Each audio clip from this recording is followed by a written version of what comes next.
how to repost your own videos on TikTok. So the very first thing you want to do is to head over to your application TikTok and make sure you are logged into your specific account.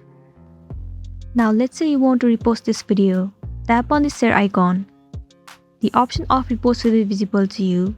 All you have to do is click on it and the video will be reposted. Likewise, if you want to repost your own video, what you have to do is tap on this three dot. Well, the option of repost won't be visible to you. So what else you can do is, once again tap on this three dot. The option of duet will be visible to you. All you want to do is duet this video and then post it from your account again.